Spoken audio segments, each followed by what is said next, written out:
Todo el mundo está hablando de los lobos terribles, los lobos wargos, lobos gigantes. O cualquier estúpido término que quieras utilizar. Porque la neta suena bastante chingón, ¿a poco no? Desextinguir especies.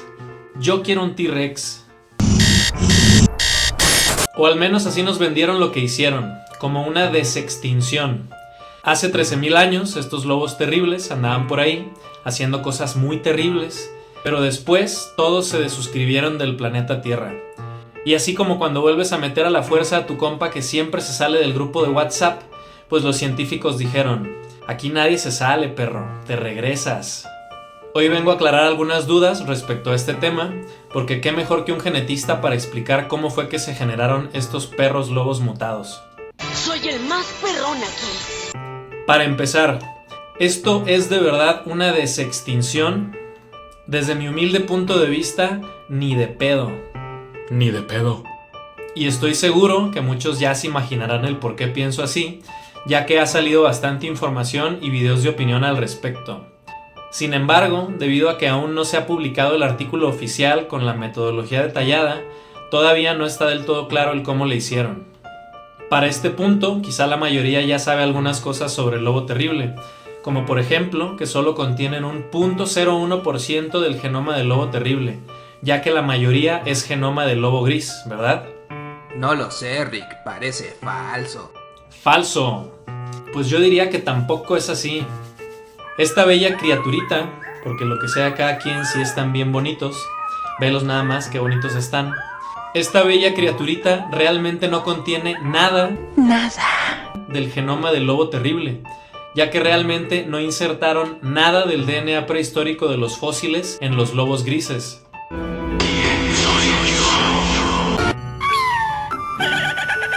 Yo al principio, cuando vi la noticia, por cómo la vendieron, creí que habían hecho algunas translocaciones dirigidas entre el genoma de los restos fósiles que habían encontrado y el de los lobos grises. Es decir, pensé que habían hecho intercambios entre fragmentos del genoma del lobo terrible con el de los lobos grises, como un transgénico, pasarle genes de un organismo a otro, pero aparentemente no. Revisando la información disponible en la página de Colossal Biosciences, lo que se hizo fue extracción de DNA a partir de muestras de dientes de lobos terribles, secuenciando 46 muestras, de las cuales solo 2 contenían especímenes viables, consiguiendo abarcar solo un 0.25 de la cobertura del genoma del lobo, es decir, una cuarta parte. Después hicieron un alineamiento del genoma obtenido con el del lobo gris para ver en qué se parecían y en qué diferían.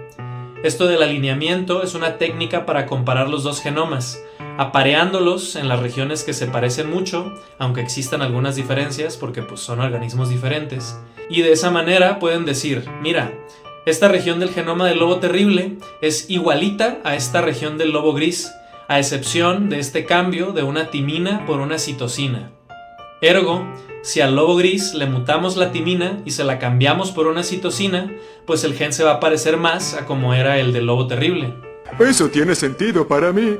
Como ya les dije, todavía no han publicado el paper, pero lo más probable es que hayan usado la misma técnica que usaron para generar los ratones mamut, ya que este es el mismo laboratorio que publicó este trabajo, en el que consiguieron mutar a unos ratones para hacerlos todos peluditos, como si tuvieran el pelaje del mamut lanudo.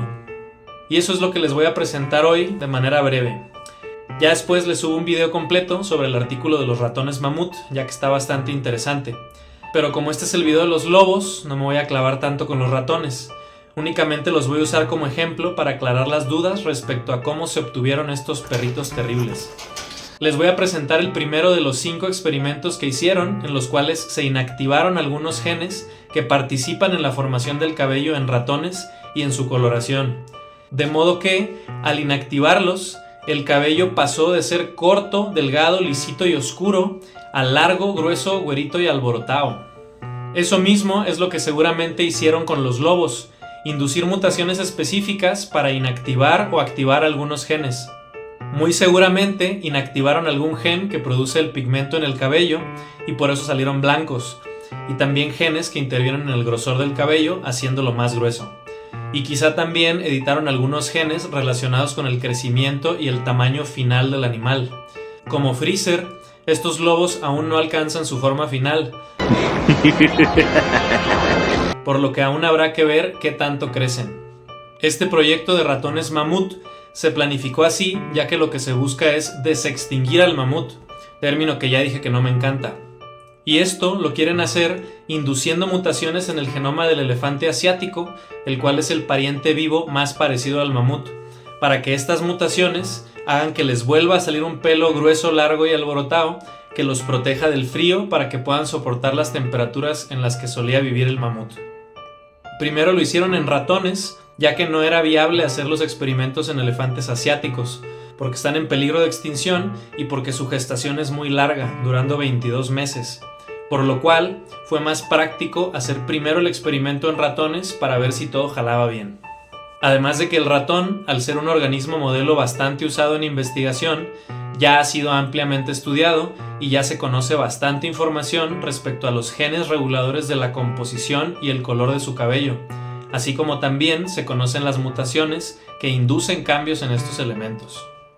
Esto aunado a la alineación comparativa que se hizo entre el genoma obtenido del mamut y el genoma del elefante asiático, lo cual también aportó información adicional sobre algunos cambios que podían explicar su pelaje característico.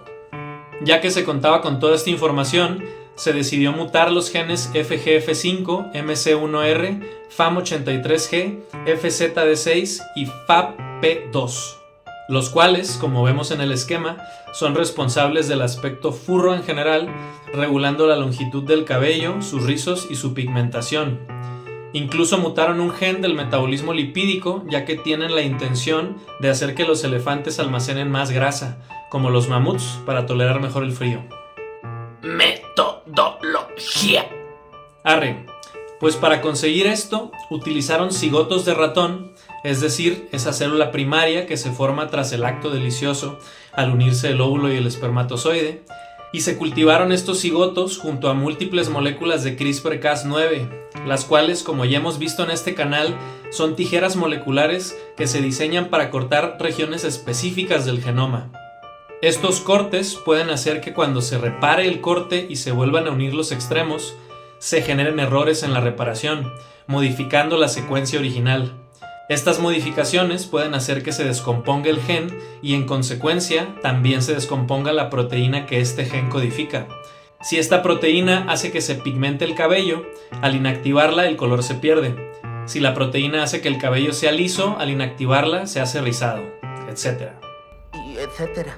Entonces, tras haber cultivado los cigotos con las moléculas CRISPR-Cas para cortar todos los genes, se esperó a que los cultivos avanzaran hasta la fase de blastocisto, que es cuando se forma el trofoblasto o precursor de la placenta y el embrioblasto o masa celular interna, que es el precursor del embrión.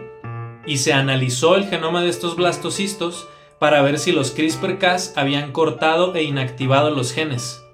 De todos los CRISPR-Cas que usaron, eligieron los que presentaron una mayor eficiencia, es decir, un mayor porcentaje de inactivación o knockout génico, que son las barritas de color naranja que podemos ver en este esquema. Después, usaron los CRISPR-Cas que mejor cortaron cada uno de los genes para hacer el experimento, llevándolo no solo hasta la fase de blastocisto, sino hasta que se convirtieran en ratones, para ver si se conseguía el fenotipo esperado. Para esto, después de cultivar los cigotos con las moléculas CRISPR-Cas, se esperó a que llegaran hasta la fase de blastocisto y llegado a este punto se transfirieron a unas ratoncitas embarazándolas. Después de esto, 11 ratoncitos nacieron y 21 días después de su nacimiento se tomaron muestras de tejido de sus orejas para analizar su genoma. Los resultados revelaron una inactivación génica exitosa de todos los 5 genes, variando el porcentaje entre los diferentes ratones, pero en general la inactivación fue muy consistente, presentando una eficiencia entre el 80 hasta el 94% en promedio. En este esquema, cada una de las columnas corresponde a cada uno de los 11 ratones, y los porcentajes en cada una de las filas corresponden al porcentaje de células analizadas que presentaron la inactivación. Estos porcentajes indican que puede existir una eficiencia de 100% de inactivación de los genes, o bien puede existir un cierto grado de mosaicismo en la inactivación, de modo que del total de células no todas presentan la inactivación, como es este caso del ratón 507, en el cual solo se inactivó FGF5 en un 47% de las células de la muestra de tejido de las orejas del ratón. En esta figura destaca el ratón 512, el cual presentó un 100% de inactivación de los 5 genes, y comparando los fenotipos, es decir, el aspecto físico de los ratones, podemos observar cómo en efecto el pelaje cambió radicalmente, tornándose más claro, abundante, grueso y alborotado. En otro experimento se incluyó también un CRISPR para inactivar el gen TGM3, lo cual produjo ratones aún más despeinados, como si estuvieran cargados de estática. Hola, Pikachu. Y pues en esencia, este fue muy probablemente el mismo procedimiento que usaron para generar los lobos. Mutar genes que participan en el color, tamaño y grosor del cabello, además de quizá genes relacionados con el tamaño de los lobos. En cuanto salga el paper, me comprometo a leerlo y traerles un video para tener todo aún más claro. Ahora cuéntenme, ¿qué opinan de todo esto de la, entre comillas, desextinción? Entre comillas, Morty. Yo opino muchas cosas. Concuerdo con una opinión bastante popular que he escuchado en múltiples de los videos que he visto, que es bastante complicado reintroducir una especie que ya estaba extinta, ya que el ecosistema en el que vivía ya no es el mismo, existiendo nuevas especies y nuevas condiciones ambientales. Si se reintrodujera un lobo terrible en una determinada región, podría devastar dicha región, depredando todo a su paso, lo cual sería muy terrible. También, mientras revisaba la página oficial de Colossal Biosciences, encontré que nos presentan algunas estadísticas muy tristes, la verdad. Como este apartado informativo en el que nos dicen que, según distintas organizaciones mundiales dedicadas al análisis de la preservación de especies, se estima que aproximadamente el 50% de todas las especies del planeta se extingan al cabo del año 2050. Para tener un poco de perspectiva temporal, incluso nos presentan un aproximado de cuántas especies se pierden por hora, por día y de manera anual. Y después, si seguimos scrolleando, nos plantean que la solución a esta problemática es la desextinción, con lo cual discrepo fuertemente. No me gusta para nada este abordaje con el que pretenden solucionar la extinción de especies. Creo que la verdadera solución está en frenar la devastación ambiental, la cual progresivamente ha ido disminuyendo los espacios habitables para las múltiples especies del mundo. Me preocupa bastante que esta información pueda interpretarse como ya no es necesario cuidar el medio ambiente porque no importa si se extinguen las especies, porque al final del día ya las podemos desextinguir, ¿no? Pero yo les pregunto, ¿dónde vamos a reintroducir especies desextintas cuando no queden espacios habitables para dichas especies? Es ilógico. Si las especies se extinguen porque el hábitat al que pertenecían ya no existe, cuando vuelvas a generar clones de esa especie, ¿dónde los vas a reubicar? No soy experto en descague ambiental, pero me puse a revisar información al respecto, porque todavía hay gente que afirma que no existe un problema, o que el influjo humano sobre el ambiente no es realmente relevante, o que aún hay mucho espacio para los animales. Pero ¿qué dicen los datos? El Fondo Mundial por la Naturaleza, o WWF por sus siglas en inglés, el cual es la mayor organización respecto a conservación ambiental, publica cada 2 años un índice denominado Índice del Planeta Vivo, desde el año 1998. Este índice registra los cambios en la abundancia relativa de las poblaciones de especies de vertebrados salvajes a lo largo del tiempo. Se eligió el año 1970 como punto de partida, ya que se contaba con suficiente información a nivel global para usar esta fecha como referencia inicial. En su índice global nos presentan que en 50 años, desde 1970 hasta 2020, las poblaciones analizadas han disminuido un 73% en promedio a nivel mundial. Dicho de otro modo, se han perdido en promedio 3/4 partes del tamaño de las poblaciones que había hace 50 años. Esto no quiere decir que se extinguieron el 73% de todas las especies, sino que si antes había 100 pingüinos, ahora quedan 27. Y así para el resto de especies en promedio. Algunas habrán disminuido más, otras pudieron incluso haber aumentado y otras, claro, se extinguieron. Pero la tendencia es clara, una disminución del 73% en promedio. Este índice global promedia los resultados de 3 índices por separado: el índice de especies marinas, el cual reporta una disminución del 56%, el índice terrestre, que reporta una disminución del 69%, y el índice de especies de agua dulce, las cuales han sido las más afectadas, disminuyendo en un 85%, lo cual se relaciona aún más con el consumo directo de agua, producto de la actividad humana, así como el consumo indirecto derivado de la contaminación, por ejemplo. En el análisis por regiones geográficas del mundo, nos indican que lamentablemente nuestra región de América Latina y el Caribe ha sido la más afectada, presentando una disminución en el tamaño de sus poblaciones del 95%. Esto en contraste con otras regiones como Europa y Asia Central, las cuales solo han disminuido un 35%. También se han estudiado las causas de estas pérdidas. Usando a la región de América Latina y el Caribe como ejemplo, las dos principales causas que explican esta disminución poblacional son 1. La pérdida y degradación del hábitat y 2. La sobreexplotación. La pérdida y degradación del hábitat se define como la modificación del entorno donde vive una especie, ya sea por eliminación completa o por reducción de la calidad de vida del hábitat, siendo los cambios más comunes los causados por la agricultura, la tala de árboles, transporte, desarrollo residencial o comercial, en fin, todo lo que implica desmadrar una zona para hacer otra cosa ahí. Y la sobreexplotación puede ser directa, como por ejemplo la caza no sostenible, caza furtiva o recolección, o bien sobreexplotación indirecta cuando se desviven involuntariamente especies no objetivo, como las capturas accidentales en pesquería. La tercera causa es el cambio climático, el cual podría representar un porcentaje cada vez mayor con el paso de los años. Es decir, los pocos animales que queden después de que destruyamos los ecosistemas a tal punto en el que solo unos pocos puedan sobrevivir, podrían terminar por perderse al ser incapaces de adaptarse también a los cambios ambientales producto del calentamiento global y la emisión de gases de efecto invernadero.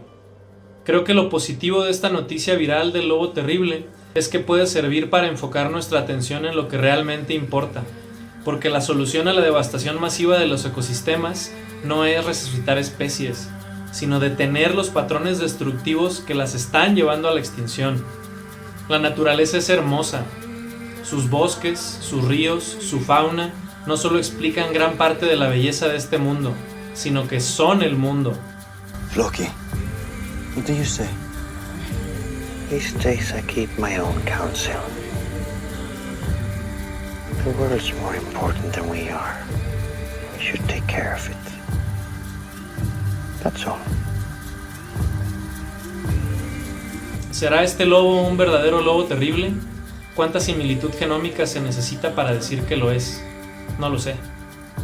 Pero lo que sí sé es que quizá este lobo no sea tan terrible, porque al final del día, los realmente terribles hemos sido nosotros.